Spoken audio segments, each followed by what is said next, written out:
नमस्कार, मैं हूं doctor Rupinder Sharma, assistant professor Multanimal Modi college Patiala. आपका स्वागत है हिंदी साहित्य की क्लास में।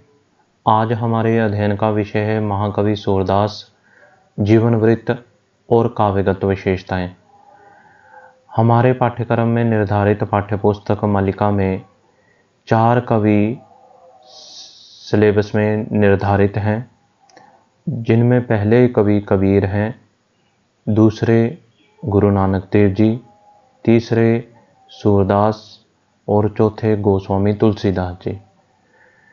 ये चारों कवि 3 महत्वपूर्ण काव्य धाराओं का प्रतिनिधित्व करते हैं। कबीर और गुरु नानक मध्यकालीन निर्गुण काव्यधारा के प्रतिनिधि कवि हैं। सूरदास कृष्ण भक्ति शाखा के प्रतिनिधि कवि हैं और तुलसीदास राम भक्ति शाखा के प्रतिनिधि कवि हैं। महाकवि सूरदास कृष्ण भक्ति शाखा के प्रतिनिधि कवि हैं, तो इसलिए उनका महत्व और अधिक बढ़ जाता है। कृष्ण भक्ति शाखा की जितनी भी विशेषताएं सूरदास के काव्य में दिखाई देती, वह हमें अन्य कवियों में भी देखने को मिल जाती हैं। तो सूरदास कृष्ण भक्ति शाखा के महत्वपूर्ण कवि हैं। आज हमने उनके जीवन वृत्त और उनकी काव्यगत विशेषताओं को जानना है। काव्यगत विशेषताओं को हम उनकी साहित्यिक विशेषताएं भी कह सकते हैं। तो आइए हम आज इस महान कवि का अध्ययन करेंगे। सबसे पहले जब भी हमने किसी कवि के जीवन पर बात करनी होती है या साहित्यिक दृष्टि से उसके जीवन पर बात करनी होती है, तो हम इसे 3 भागों में बांट कर चलते हैं। पहला भाग होता है उनके जीवन वृत्त का, जिसके अंतर्गत उनके जन्म, उनके जन्म स्थान और उनकी अन्य जीवन की घटनाओं का वर्णन। तो हम देखते हैं कि सूरदास जी का जन्म जो है संवत 1535 ईस्वी में हुआ। उनका जन्म स्थान दिल्ली के निकट सीही नामक ग्राम था। उनके संबंध में ये जानकारी बहुत महत्वपूर्ण है कि वे जन्मांध थे। एक जन्मांध व्यक्ति ने एक छोटे बालक, जिसे वो अपना इष्ट मानते हैं, उसकी लीलाओं का इतना मुग्ध करने वाला चित्र अंकित किया है। इसे देखकर विद्वान आश्चर्यचकित हो जाते हैं कि जन्मांध व्यक्ति ने किस प्रकार से श्री कृष्ण की लीलाओं का इतना मनोहारी चित्रण किया है। ऐसा माना जाता है कि 1574 तथा 1582 के बीच उनकी अकबर से भी भेंट हुई थी, लेकिन इसका कोई पुख्ता आधार हमारे पास नहीं मिलता। इसका आधार जनश्रुतियाँ हैं। जनश्रुतियाँ लोगों में प्रचलित कहानियों को कहा जाता है, जो उन्होंने पीढ़ी दर पीढ़ी सुनते आ रहे हैं, उसके आधार पर कहा जा सकता है, लेकिन इसका कोई पुख्ता आधार या ऐतिहासिक साक्ष्य हमें नहीं मिलता। सूरदास और तुलसीदास की भेंट का उल्लेख भी कतिपय ग्रंथों में हुआ है। कुल मिलाकर उन्होंने अपना सारा जीवन श्री कृष्ण की भक्ति के रंग में रंग कर व्यतीत किया। कृष्ण भक्ति के रंग में उन्होंने सरस भावों की अभिव्यक्ति की है। यहाँ इस स्लाइड में हमने उनके देहावसान के बारे में नहीं बताया, तो वो मैं बता देता हूँ कि इनका देहावसान संवत 1640 के लगभग पारसोली ग्राम में हुआ। तो इस प्रकार ये महाकवि सूरदास जी का जीवन है, जो कि श्री कृष्ण के रंग में रंगा हुआ है, और उन्होंने अपना सारा जीवन श्री कृष्ण की भक्ति में व्यतीत किया और उनकी भक्ति में सराबोर होकर महान काव्य की रचना की। जीवन वृत्त के पश्चात हमारा दूसरा अध्ययन का बिंदु होता है उनकी रचनाएं। तो सूरदास ने लगभग 25 ग्रंथों की रचना की। हमारा इन 25 ग्रंथों को बताने का आधार नागरी प्रचारणी सभा काशी की रिपोर्ट तथा इतिहास एवं पुस्तकालयों में सुरक्षित ग्रंथ हैं। इनके आधार पर कहा जा सकता है कि सूरदास ने 25 ग्रंथों की रचना की, लेकिन जो आधुनिक खोजें हैं, आधुनिक आलोचकों द्वारा पर्याप्त खोजें जो की गई हैं, उनके आधार पर इनकी सिर्फ 3 रचनाएं ही प्रामाणिक मानी जाती हैं, जिसमें सूरसागर एक महत्वपूर्ण ग्रंथ है, दूसरा ग्रंथ सुरसारावली है, तीसरा ग्रंथ साहित्य लहरी है। तो इन तीनों किताबों के नाम याद रखना सूरदास के संदर्भ में बहुत ज़्यादा अनिवार्य है, क्योंकि कई बार प्रश्नकर्ता जो है इन तीनों रचनाओं के नाम पूछ लेता है कि सूरदास की 3 रचनाओं के नाम बताइए। तो लघु टिप्पणियों में इस तरह के प्रश्न आया करते हैं, हमें ध्यान से इन तीनों किताबों के नाम याद कर लेने हैं। सूरसागर जो है वो भागवत के अनुकरण पर लिखा गया ग्रंथ है, पर ये उसका अनुवाद या भावानुवाद नहीं है। इसमें भागवत की कथाओं का वर्णनात्मक रूप भी नहीं मिलता। सूरदास ने इसमें कृष्णेतर कथाओं, वंशावलियों और उपाख्यानों को नहीं लिया। सूरदास ने प्रभु की लीलाओं का वर्णन किया। इनके कृष्ण लोक रक्षक की अपेक्षा लोकरंजक हैं, अधिक हैं। लोक रक्षक उसे कहते हैं जो लोगों की रक्षा करता है, समाज की रक्षा करता है। लोकरंजक उसको कहते हैं जो लोगों के मन का मनोरंजन अधिक करता है, उनके मन को अधिक आनंद देता है। तो उनके कृष्ण जो हैं लोक रक्षक की अपेक्षा, लोक रक्षक हैं लेकिन उसकी अपेक्षा यानी कि उसकी तुलना में लोकरंजक अधिक हैं। भागवत का दृष्टिकोण अध्यात्म परक है, सूरदास का लीला परक। भागवत में संसार से वैराग्य उत्पन्न करने की कोशिश की शक्ति है, तो सुरसागर में कृष्ण की लीलाओं में मगन करने की। इसमें संसार का मोह अनायास ही नष्ट हो जाता है। सुरसागर सूरदास की मौलिक रचना है। सुरसागर में श्रृंगार और वात्सल्य भाव का चित्रण है। दूसरा हम करेंगे बात अब उनकी सुरसारावली की। सुरसारावली में भागवतीय कथाओं की सूची दी गई है। होली में खेल के रूपक में सृष्टि रचना का वर्णन है। निकुंज लीला, संवत्सर लीला का मर्म प्रस्तुत किया गया है। सुरसारावली की रचना सुरसागर की भूमिका के रूप में की गई प्रतीत होती है। सुरसागर की हरिलीला का सिद्धांत निरूपण ही इस ग्रंथ का विषय है, इसलिए ये लीला प्रधान न होकर सिद्धांत प्रधान ग्रंथ है। तीसरा ग्रंथ उनका साहित्य लहरी है। ये दृष्टकूट पदों में रचा हुआ एक विशिष्ट ग्रंथ है। इसमें चमत्कारी ढंग से अपने अभीष्ट भाव को व्यक्त किया गया है। इस ग्रंथ में राधा कृष्ण की अनुराग लीला, अलंकार और रस का विवेचन किया गया है। इसकी विषय वस्तु सूरसागर में प्राप्त राधा कृष्ण की अनुराग लीला है। सूरदास ने इसमें राधा कृष्ण की लीलाओं के साथ अनेक विषयों का पूर्ण विवेचन किया है। इस प्रकार सूरदास की रचनाएं 3 महत्वपूर्ण रचनाएं हैं। रचनाओं के बाद हम बात करेंगे सूरदास की काव्यगत विशेषताओं की। सूरदास की काव्यगत विशेषताओं को 2 भागों में बांटा जा सकता है। एक उनके काव्य का भाव पक्ष और दूसरा उनके काव्य का कला पक्ष।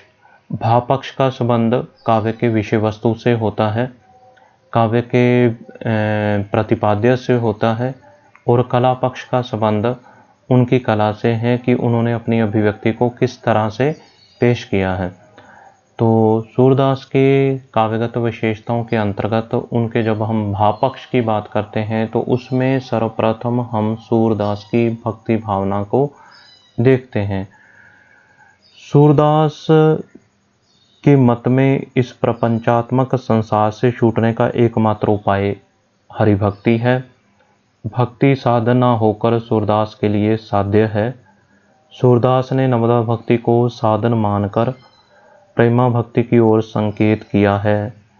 इसमें उन्होंने तत्कालीन प्रचलित योग मार्ग की निंदा की है।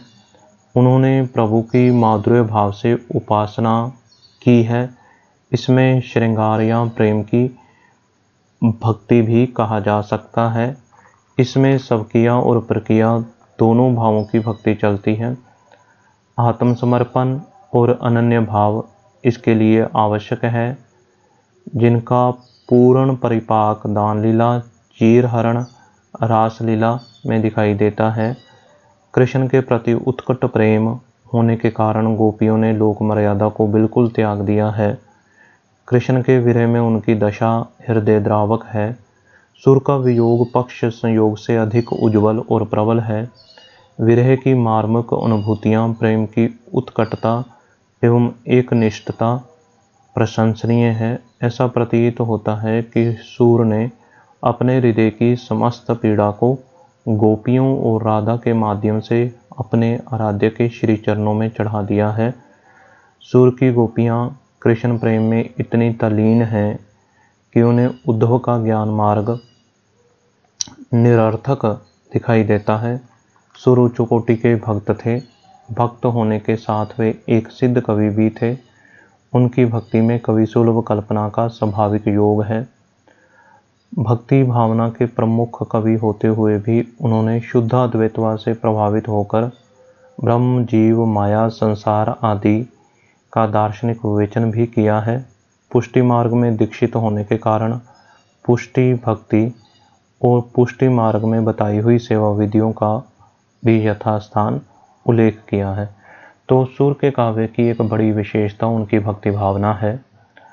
भक्ति उनके काव्य की एक प्रमुख विशेषता के रूप में दिखाई देती है। उनके जिस भी पद को उठाओगे उसमें श्री कृष्ण के प्रति भक्ति को व्यक्त किया गया है। सूरदास की दूसरी काव्य की बहुत बड़ी विशेषता जो है उनका वात्सल्य चित्रण है, क्योंकि उन्होंने श्री कृष्ण के बाल रूप कर अपने आप को बहुत अधिक केंद्रित किया है। और सूरदास ने वात्सल्य का इतना सुंदर चित्रण किया है कि विद्वानों ने वात्सल्य को भी एक रस मान लिया है। वात्सल्य संतान के प्रति जो प्रेम होता है अभिभावकों में, माता पिता में, उसको वात्सल्य कहा जाता है। और वात्सल्य चित्रण सूरदास के काव्य की एक बड़ी विशेषता बनकर उभरता है। सूरदास ने वात्सल्य भाव का विशद, विस्तृत और स्वाभाविक निरूपण किया है। सांसारिक संबंधों से दूर रहते हुए भी सूर ने वात्सल्य का इतना स्वाभाविक चित्रण किया है कि उसे अनुभव गम्य मानना पड़ता है। पुरुष होते हुए भी उनके पास माँ का कोमल हृदय था। यशोदा कृष्ण की बाल सुलभ क्रीड़ाओं और बड़े ध्यान से देखती है। ममता के कारण उसके हृदय में कभी कृष्ण को कुदृष्टि लगने की आशंका होती है तो कभी किसी अनिष्ट के होने की। बच्चे को दूध न पीता देखकर माँ उसके मन में उसके समवयस्कों के प्रति सबरता जागृत करती है ताकि बालक इसी भाव से प्रेरित होकर दूध पी ले। कितना सुंदर चित्रण है। एक दृष्टि निम्न पद पर देखिए। कजरी को पय पीहू लला, जासो तेरी बैनी बढ़े, जैसे देख और ब्रज बालक त्यों बल वेश चढ़े। कृष्ण ज्यों ज्यों बड़े होते हैं, नटखट होने के कारण गली गांव की ग्वालिनों के घर में उनका उत्पात बढ़ जाता है। दिन प्रतिदिन की चोरी से तंग आकर गोपियां कृष्ण को पकड़कर यशोदा के सामने लाई। बेचारी दर्शन की प्यासी जी भरकर देखना चाहती थी। यशोदा रोज रोज की शिकायतों से खींच गई। उसने कृष्ण को बांध दिया। गोपियों से कृष्ण की आंखों में आंसू नहीं देखे गए। यशोदा को भला बुरा कहने लगी। यशोदा और खींच उठी, कहने लगी, अब बड़ बात, डोटा मेरा तुम ही बंधायो, तन की ही माखन खात। इस प्रकार हम देखते हैं कि सूरदास ने श्री कृष्ण के वात्सल्य में अनेक पदों की रचना की है। उन्होंने वास्तव में यशोदा के हृदय की अभिव्यक्ति अपने हृदय के माध्यम से की है। एक माँ के हृदय की अभिव्यक्ति कवि ने अपने हृदय के माध्यम से की है।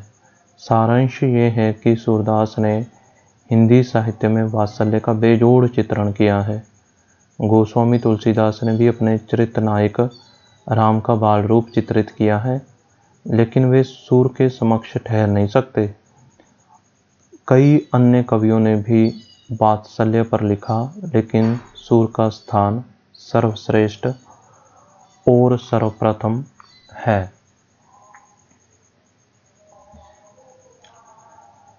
सूरदास के काव्य की अगली बड़ी विशेषता उनकी श्रृंगार भावना है।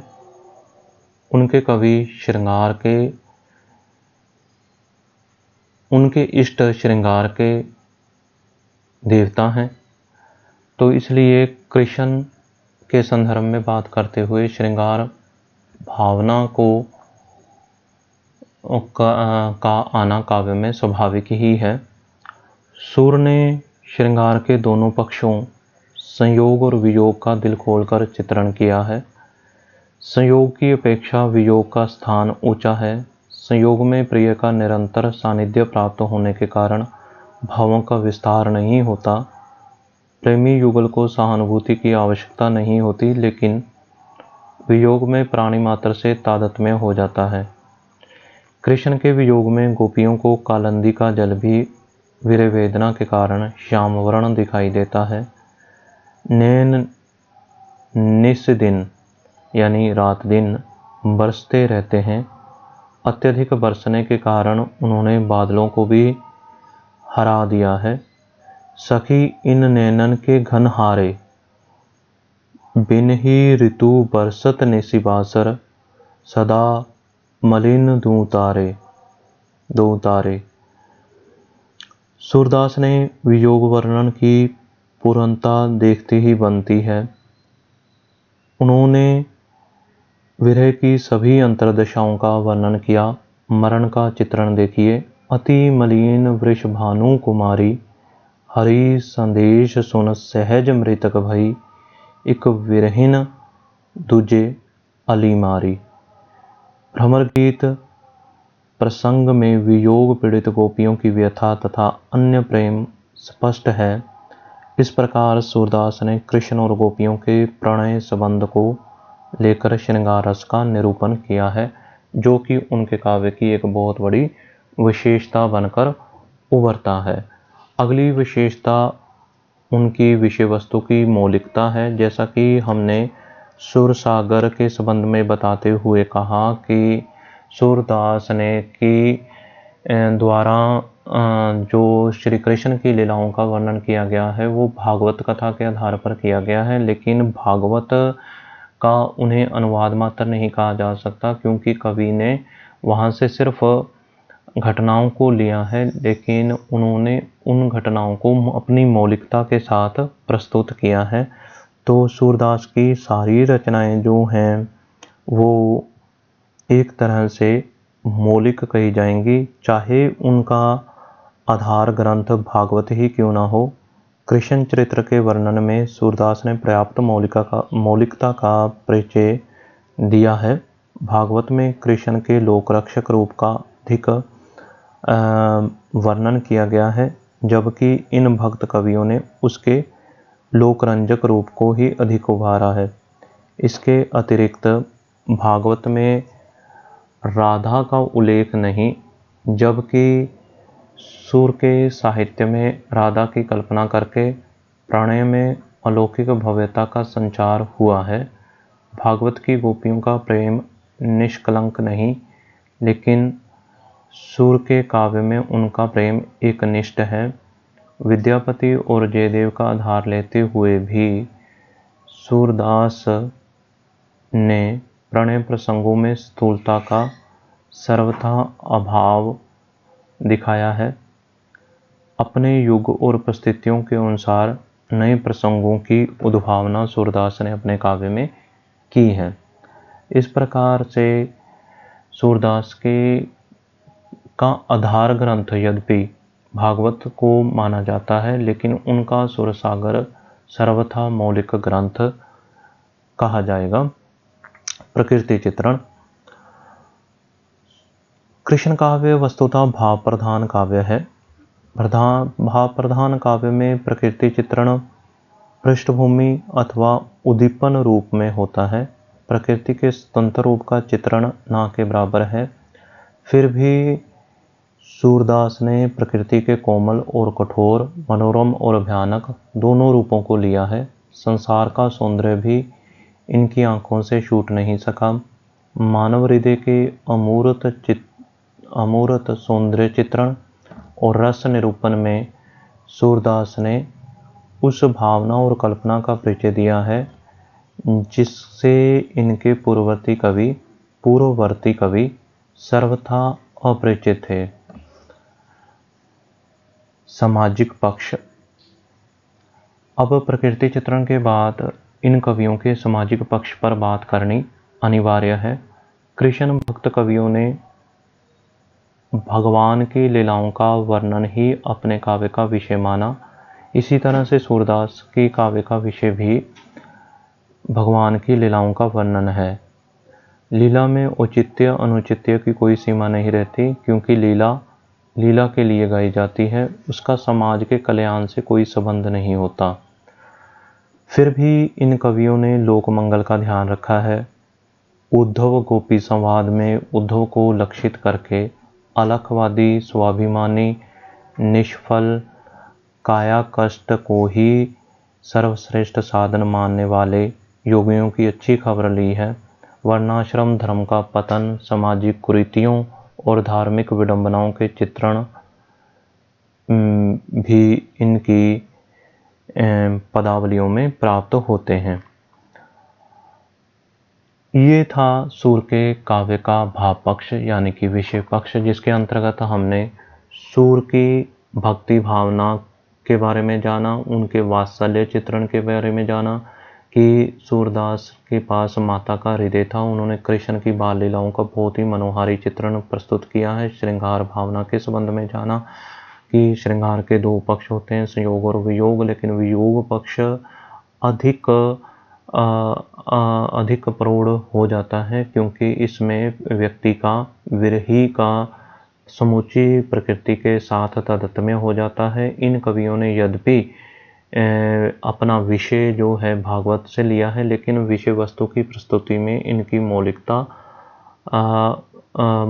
असंदिग्ध है। इसी तरह से प्रकृति का चित्रण भी इनके काव्य की एक महत्वपूर्ण विशेषता बन के उभरता है। भाव प्रधान होने के कारण यद्यपि इस काव्य का सामाजिक पक्ष उतना सशक्त नहीं है, लेकिन फिर भी इन कवियों ने अपने तत्कालीन जो मतांतर थे, जिनके आधार पर लोगों का शोषण किया जा रहा था, उनका खंडन किया है। गोपियों के माध्यम से ज्ञान मार्ग का बखान करने वाले अहंकारी साधुओं की इन्होंने अच्छी खबर ली है। तो इस प्रकार से हम देखते हैं कि सूरदास के काव्य का भाव पक्ष बहुत ही सशक्त है। अब हम बात करेंगे उनके कला पक्ष के संबंध में। तो सूरदास की काव्यगत विशेषताओं में कला पक्ष की जब हम बात करते हैं तो उसके अंतर्गत हम 4 बातों को देखते हैं कि उन्होंने किस तरह के काव्य रूपों को अपनाया, उनकी भाषा क्या है, उन्होंने कौन से अलंकारों का प्रयोग किया और उनके काव्य में किस तरह के छंदों का प्रयोग किया गया है। काव्य रूप के अंतर्गत अगर हम देखें तो कृष्ण भक्त कवियों का साहित्य भाव प्रधान होने के कारण प्रमुख रूप से गाए जाने योग्य है, इसका गायन किया जा सकता है।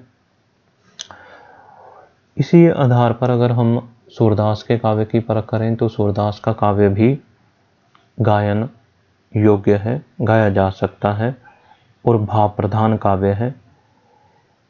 सूरदास ने कृष्ण के सारे जीवन चरित्र को अपने काव्य का विषय नहीं बनाया, बल्कि उसके लोकरंजक रूप को ही लिया तथा धर्मरक्षक रूप की प्राय उपेक्षा की है और ये विषय मुक्त काव्य के ही अनुरूप है। काव्य के दो रूप होते हैं, महाकाव्य और मुक्त काव्य। महाकाव्य में किसी चरित्र नायक के समूचे जीवन को लिया जाता है, जिसको दो भागों में बांट लिया जाता है, या तो वो प्रबंध काव्य है या फिर वो खंड काव्य है। अगर वो प्रबंध काव्य है तो उसमें चरित्र नायक के जन्म से लेकर उनके देहावसान तक की कथा को बयान किया जाता है, और अगर वो खंड काव्य है तो उसमें जीवन के किसी एक खंड को ही व्यक्त किया जाता है। लेकिन मुक्त काव्य में किसी भी अनुभव को कुछ पंक्तियों में व्यक्त किया जा सकता है। तो कवि जो हैं सूरदास जैसे कृष्ण भक्त कवि हैं, इन्होंने उनके कृष्ण के समूचे जीवन का वर्णन नहीं किया, बल्कि अपनी भक्ति के अनुरूप उन्होंने पदों की रचना की है। तो इन पदों को हम मुक्त काव्य के अंतर्गत ही रखते हैं। पद्य के साथ साथ कृष्ण भक्त कवियों ने ब्रजभाषा गद्य का भी प्रयोग किया, लेकिन गद्य का स्वरूप शीतल और अशक्त है। काव्य रूपों के अंतर्गत उन्होंने पदों के अतिरिक्त गद्य का भी किया है प्रयोग, लेकिन गद्य उतना सशक्त नहीं बन पड़ा। तो इस आधार पर हम समुच्चय रूप में या कुल मिलाकर ऐसा कह सकते हैं कि उनका काव्य रूप जो है वो मुक्तक ही है। अब हम करेंगे सूरदास की भाषा के संबंध में बात। सूरदास की भाषा के संबंध में जब हम बात करते हैं तो हम देखते हैं कि सूरदास ने अपने काव्य के लिए अपने इष्ट देव की लीला भूमि ब्रज की भाषा को अपनाया। उनकी रचनाओं में ब्रज की परिनिष्ठता और परिमार्जित साहित्य क्रम मिलता है। कोमलकांत पदावली, सार्थक अलंकार योजना, धारावाही प्रवाह, शब्द चित्र खींचने का सामर्थ्य सुर की भाषा में है। सुर की भाषा व्याकरण सम्मत नहीं, क्योंकि उन्होंने अपनी इच्छानुसार शब्दों को तोड़ा मरोड़ा तथा अन्य भाषाओं के शब्दों को मिलाया। फिर भी बोलचाल की भाषा को साहित्यिक रूप अवश्य दिया है। तो कुल मिलाकर हम कह सकते हैं कि सूरदास की काव्य भाषा ब्रज भाषा है। अब हम बात करेंगे उनके अलंकारों के संबंध में। सूर का काव्य भावों का उमड़ता हुआ सागर है, उसमें अलंकारों का घटाटोप नहीं दिखाई देता। फिर भी कुछ अलंकार अपने स्वाभाविक रूप में आ गए हैं, जिनमें रूपक उत्प्रेक्षा उपमा का विशेष प्रयोग है। सूर ने शब्दालंकारों की अपेक्षा अर्थालंकारों में सादृश्य मूलक अलंकारों का प्रयोग जी भरकर किया है। श्लेष का उदाहरण द्रष्टव्य है।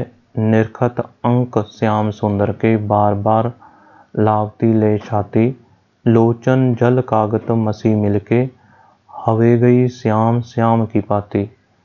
अलंकारों के अतिरिक्त सूर ने दृष्टकूट पदों में शब्दों का इंद्रजाल भी है, जिसमें शब्दों की खींचतान जोड़ तोड़ करके अर्थ प्राप्त हो सकता है। ये सूरदास को बहुत प्रिय था। ये प्रयोग क्रीड़ा और विनोद के लिए किया गया है। तो इस प्रकार हम देखते हैं कि सूर के काव्य का कला पक्ष बहुत ही सशक्त है। काव्य रूपों के अंतर्गत उन्होंने मुक्त काव्य के रचना की। भाषा उन्होंने ब्रज को लिया, अपनी इच्छा अनुसार शब्दों से थोड़ा बहुत उनको तोड़ा मरोड़ा है, लेकिन उनकी भाषा का स्वरूप साहित्यिक ही कहा जाएगा। अलंकारों और छंदों का उनके यहाँ सहज स्वाभाविक प्रयोग हुआ है। उनको चमत्कार प्रदर्शन करने के लिए व्यक्त नहीं किया गया, बल्कि कवि ने इन अलंकारों का और छंदों का बहुत ही सहज स्वाभाविक अपने हृदय के भावों को अभिव्यक्त करने के लिए प्रयोग किया है। कुल मिलाकर हम कह सकते हैं कि सूरदास संगीतज्ञ थे, इसलिए उनका काव्य शास्त्रीय संगीतात्मकता से संपन्न है। सूरदास का गीति काव्य वर्णनात्मक गीति काव्य है। कृष्ण की लीलाओं का वर्णन करते हुए सूर ने गोपियों के माध्यम से निजी अनुभूतियों का चित्रण किया है। गोपियों की विरह व्यथा सूर की अपनी व्यथा है। सूरदास ने यशोदा के रूप में कृष्ण की बाल छवि जी भरकर देखी। ग्वालों के रूप में क्रीड़ाएं और गोपियों के रूप में आकर स्वकीय और परकीय प्रेम का आनंद लूटा। इसलिए चाहे कवि ने निजी अनुभूतियों का प्रत्यक्ष चित्रण नहीं किया, फिर भी उनका वर्णन ही स्वानुभूति प्रतीत होता है। इन काव्यगत विशेषताओं एवं देन के कारण सुर को कृष्ण भक्ति काव्य का प्रतिनिधि कवि कहा जाता है। समग्र हिंदी साहित्य में वे तुलसी से ही तुलनीय हैं। तो जब हम उनकी तुलना करने की बात करते हैं कि किस से तुलना की जा सकती है, किस बड़े कवि से सुर की तुलना की जा सकती है, तो हमारे सामने एक ही बड़ा नाम आता है और वो है गोस्वामी तुलसीदास। तो सूरदास का काव्य हमेशा हिंदी साहित्य की एक अमूल्य निधि बना रहेगा। धन्यवाद।